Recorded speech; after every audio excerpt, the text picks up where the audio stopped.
Assalomu alaykum. Men Xudoyberdiyeva Feruza.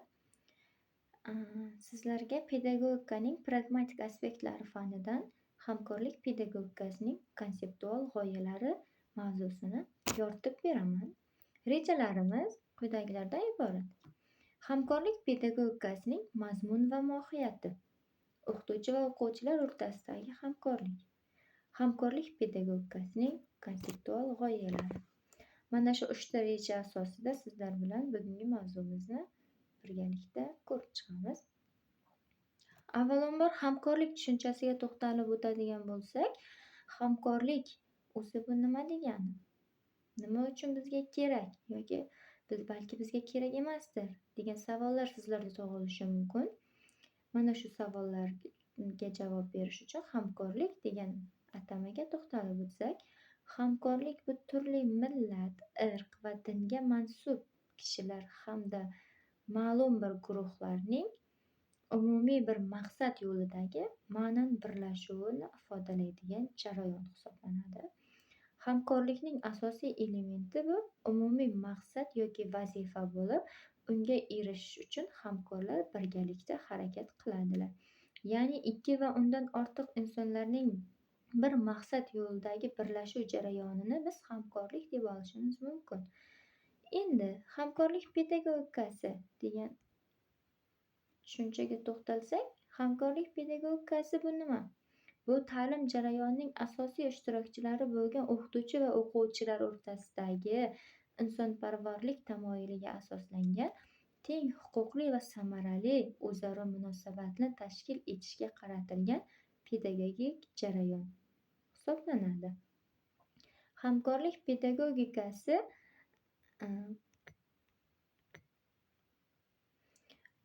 u an'anaviy ta'limdan, ya'ni an'anaviy ta'limdagi obyekt va subyekt, o'qituvchi subyekt, o'quvchi esa obyekt munosabatidan voz kechgan holda ta'limni, ya'ni dars jarayonini subyekt, ya'ni teng huquqli hamkorlar munosabatini o'rnatish nazarda tutiladi hamkorlik pedagogikasida.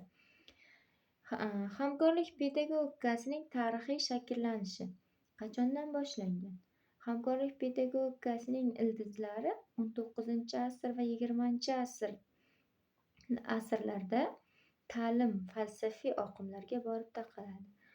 19-asrning 70-80-yillariga kelib Rossiya va sobiq ittifoq mamlakatlarida hamkorlik pedagogikasi deb atalgan pedagogik harakat keng tarqaldi. Shunday qilib, hamkorlik pedagogikasi insonparvarlik, subyekt-subyektli munosabat, dialog, ishonch va ijodkorlik tamoyillarini o'z ichiga olgan yaxlit konseptual tizimdir.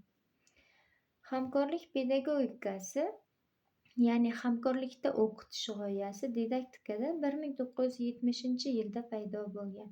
Hamkorlikda o'qitish texnologiyasi Buyuk Britaniya, Kanada, Germaniya, Avstraliya, Niderlandiya va Yaponiya, Isroil mamlakatlari ta'lim muassasalarida keng qo'llanila boshlangan. Ya'ni bu mamlakatlardagi ta'lim muassasalarida 1970-yillardan boshlab hamkorlikda o'qitish g'oyalari qo'llanila boshlandi. Hamkorlikda o'qitish pedagogikasining afzalliklari va muammolari bor. Keling, buni birgalikda sizlar bilan ko'rib o'tsak. Afzalliklari ta'lim jarayonining insonparvarlashuvi va demokratlashuvi, shaxsning ijodiy, kommunikativ va refleksiv kompetensiyalarini rivojlantirish, o'qituvchi va o'quvchi o'rtasida o'quvchi va o'qituvchi o'rtasida sog'lom psixologik muhitni ta'minlash, jamoaviy tafakkur, o'zaro yordam va ijtimoiy munosabatni shakllantirish. Muammolari quyidagilardan iborat.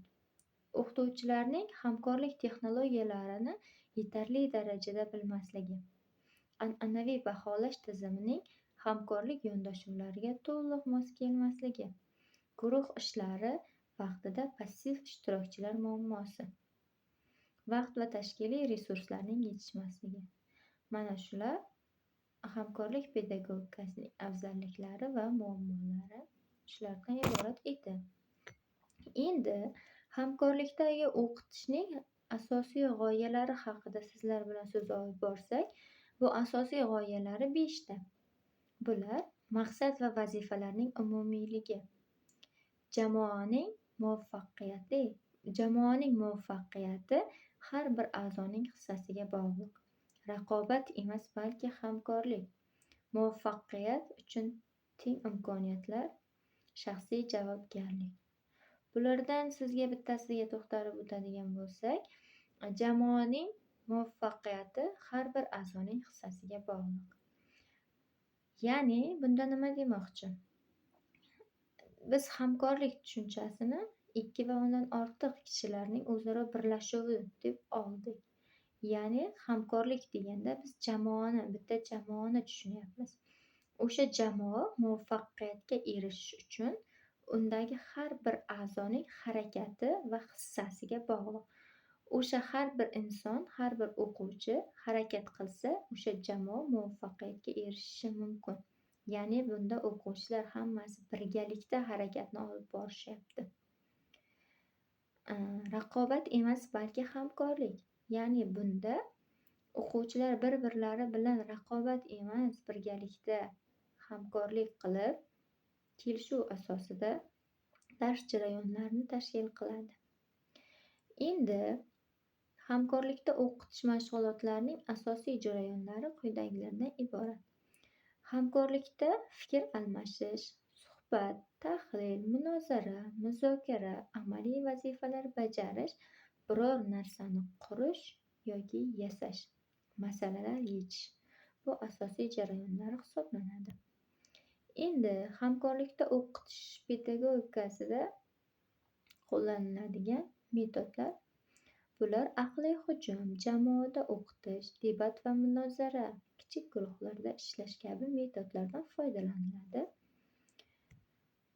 Hamkorlikda o'qitish bizda har bir o'quvchini kundalik qizg'in aqliy mehnatga, ijodiy va mustaqil fikr yuritishga o'rgatish, shaxs sifatida onglilik, mustaqillikni tarbiyalash, har bir o'quvchida shaxsiy qadr-qimmat tuyg'usini vujudga keltirish, o'z kuchi va qobiliyatiga bo'lgan ishonchini mustahkamlash, tahsil olishda mas'uliyat hissini shakllantirishni ko'zda tutadi. Ya'ni hamkorlikda o'qitish jarayoni o'quvchilarda o'ziga bo'lgan ishonchini, o'ziga bo'lgan kuchini, o'sha ishni bajara olishiga ishonishini, mustaqillikni tarbiyalash, ongliligi, uni o'quvchilarni ongini rivojlantirish kabi mas'uliyat hislarini shakllantirish ko'zda tutiladi.